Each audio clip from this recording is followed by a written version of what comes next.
پتا نہیں مسلمان زندگی بھر آن ڈیوٹی ہوتا ہے، واہ واہ، ہر وقت وہ آن ڈیوٹی ہوتا ہے، اس لیے کہ ذہن کا سلامت رہنا ایمان کا سلامت رہنا ہے، اور ذہن ختم ہو گیا تو پتہ نہیں آدمی کفر بھی بک سکتا ہے، شرک بھی کر سکتا ہے، اس لیے ذہن پر پردہ پڑنے نہیں دیا جائے گا، ہوش و حواس باقی رہے تاکہ تم خلط ملط نہ کر سکو۔ ان نشیڑی لوگوں کو ہم نے دیکھا ہے جو کبھی ماں کو بیوی کہہ دیں، کبھی بیوی کو ماں کہہ دیں، ان لوگوں کی دنیا ہی الگ ہے جنہیں کچھ پتہ ہی نہیں رشتے ہوتے کیا ہیں، جب نشے میں آئے تو گالی دیا، نشہ اترا تو محبت کیا، بھلا یہ بھی کوئی زندگی ہے؟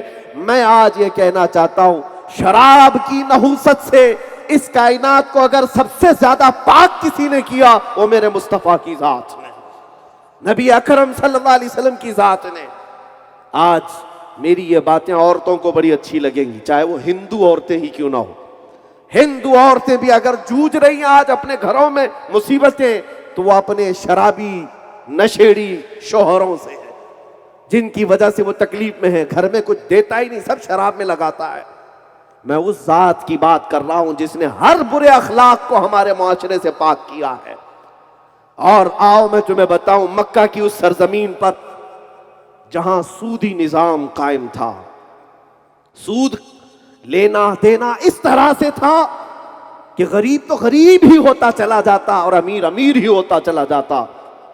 میرے مصطفیٰ کریم صلی اللہ تعالی علیہ وسلم نے حجۃ الوداع کے خطبے میں یہ ارشاد فرمایا، سارا سود میں نے پاؤں تلے رون دیا، اب سے کسی کا سود نہیں چلے گا، تم اس کو بڈی کہہ لو، بیاج کہہ لو، انٹرسٹ کہہ لو۔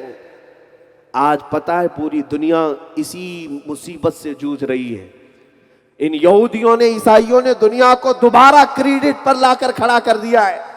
یہ اکنامک کرائسس جو دنیا میں آتے ہیں یہ سودی نظام کی وجہ سے آتے ہیں، سودی نظام، اسلام نے اس کو حرام قرار دیا۔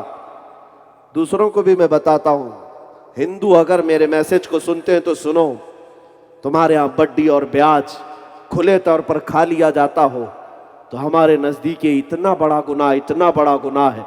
میرے آقا نے فرمایا جس نے سود کا ایک لقمہ کھایا گویا کہ کعبے کے سامنے اس نے ماں سے زنا کیا، اتنا بڑا گناہ ہے۔ کیوں؟ اس قدر بڑا گناہ اور اس قدر بڑی وعید کیوں رکھی گئی سود میں؟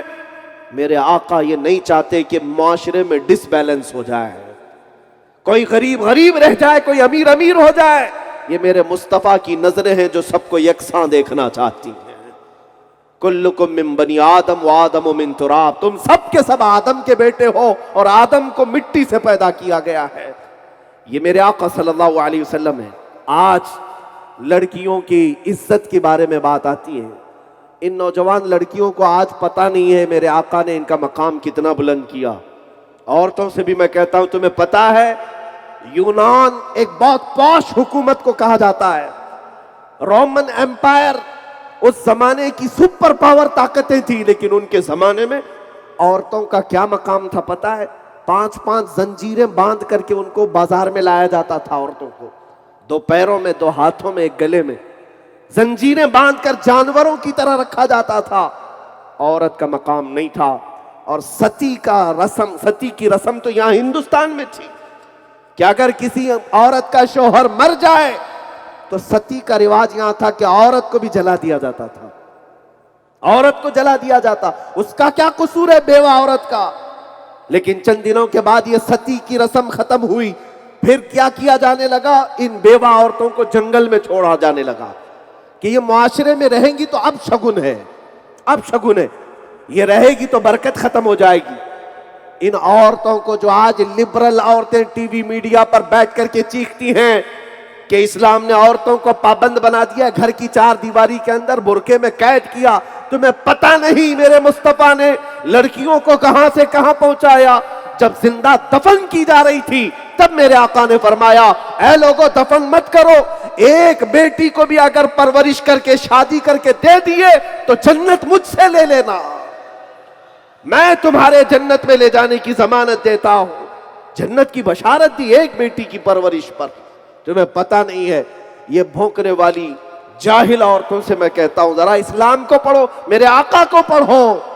جانتے ہو ایک جگہ میرے آقا تشریف لے جا رہے ہیں، رات کا وقت ہے، صحابہ ساتھ میں تھے، ایک گھر پر آسمان سے لے کر چھت تک کوئی روشنی ہے، روشنی۔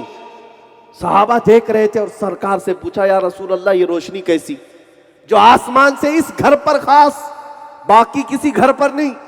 میرے آقا نے دیکھا گھر کی طرف اور مسکرا کر فرمایا جاؤ دیکھو اس گھر میں یا تو کسی یتیم بچے کی پرورش ہو رہی ہوگی یا تو آج ہی اس گھر میں بیٹی پیدا ہوئی ہوگی۔ صحابہ کہتے ہم جا کر کے اس گھر کو معلوم کرتے ہیں، جو رات کے وقت جس گھر کے چھت پر روشنی آ رہی تھی آسمان سے، دروازہ کھٹکھٹا کر کے لوگوں سے پوچھا کیا ہے تمہارے گھر میں؟ گھر والوں نے کہا آج ہمارے گھر میں بچی کی ولادت ہوئی، بیٹی پیدا ہوئی۔ بیٹی کے پیدا ہونے پر میرے آقا صلی اللہ تعالی علیہ وسلم نے جنت کی بشارت دی۔ ان خواتین کو پتہ نہیں جو آج سڑکوں پر نکلی ہوئی پڑوس ملک کی خواتین تھیں، میرا جسم میری مرضی، مجھے جیسا چاہے ویسا کرنے دو، تمہیں پتہ نہیں ہے میری بہنوں دنیا تمہیں کتوں سے بھی زیادہ گندا دیکھنا چاہتی ہیں، اور یہ عورت سمجھتی ہے یہ فیشن ہے۔ فیشن نہیں، مرد کی ہوس ایسی کہ یہ وہ مرد جو خواہشات کے پجاری ہیں وہ عورتوں کو سٹیج پر ننگا دیکھنا چاہتے ہیں، وہ اس لیے نہیں کہ وہ عزت کریں گے، ارے یہ رال ٹپکانے والے کتے ان بچیوں کی کیا عزت کریں گے؟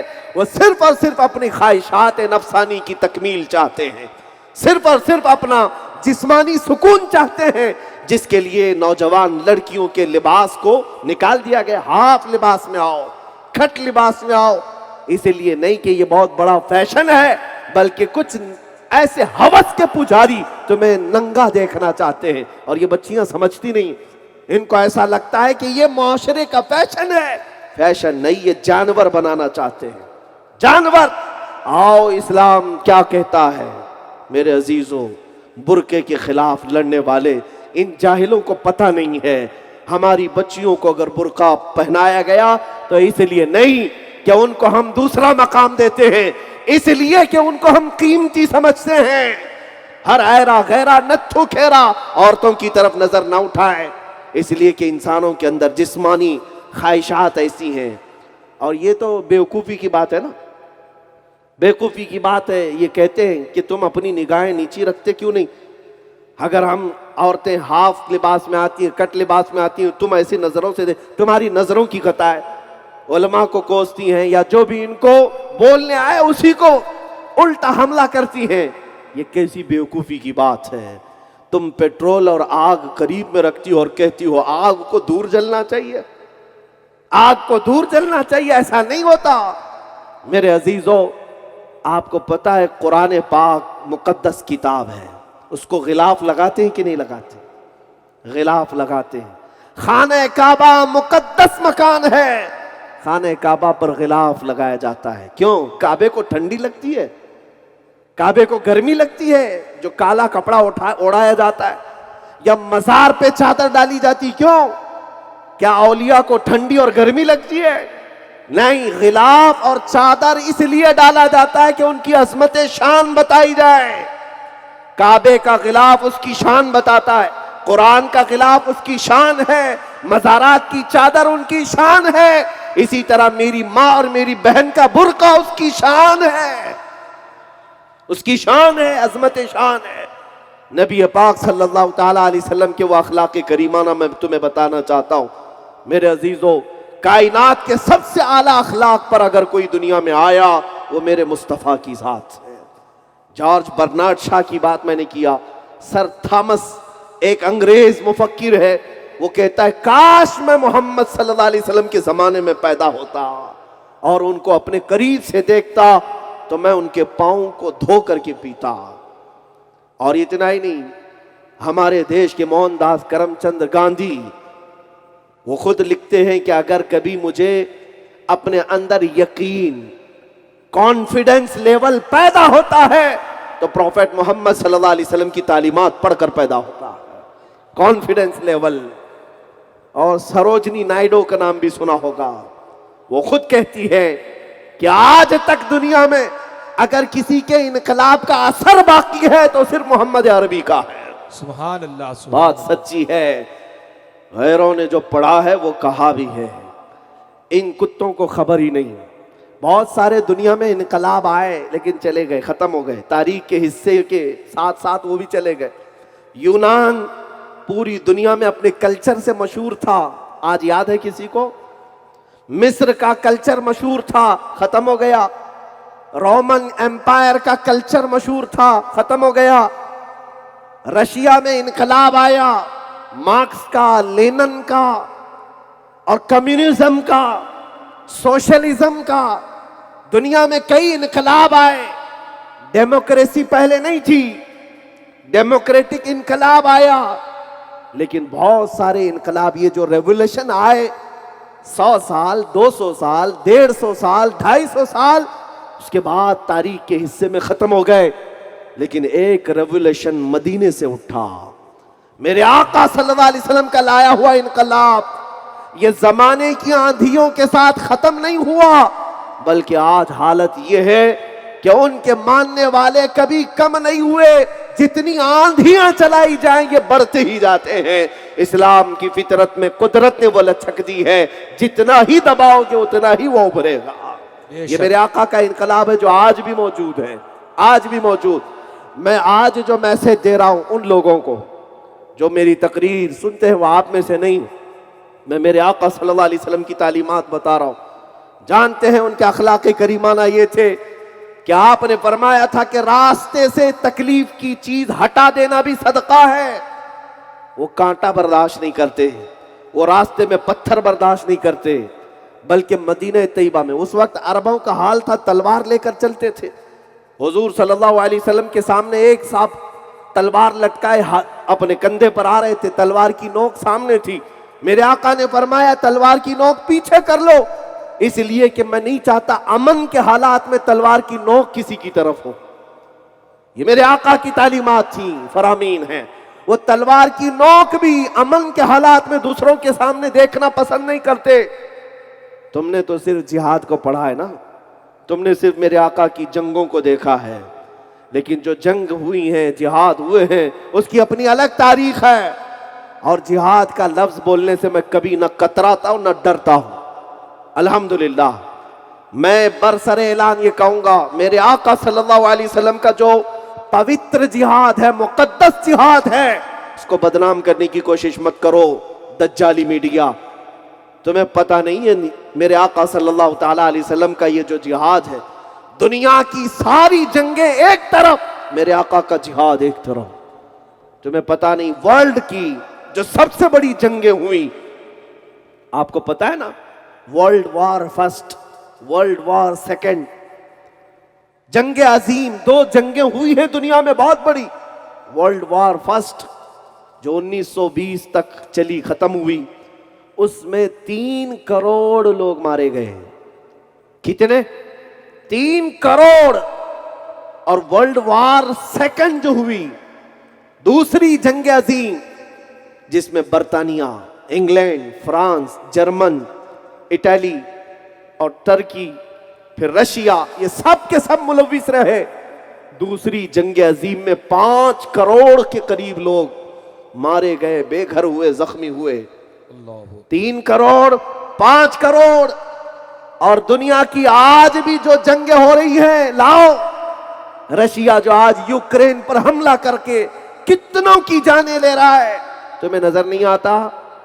میڈیا پر بیٹھ کر کے دلالی کرنے والے تمہیں نظر نہیں آتا؟